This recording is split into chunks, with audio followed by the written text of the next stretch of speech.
கதை முடிஞ்சு போச்சு.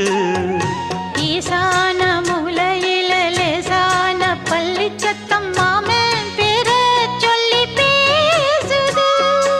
ஆறாத சோகந்தன்ன தீராம சேர்த்து வச்சு ஊரும் சேர்ந்து என்ன ஏசுது.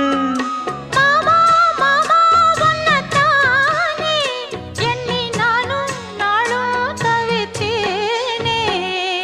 கூண்டுக்குள்ள என்ன வச்சு கூடி நின்ன ஊரை விட்டு கூண்டுக்குள்ள போனதென்ன கோலக்கிளியே.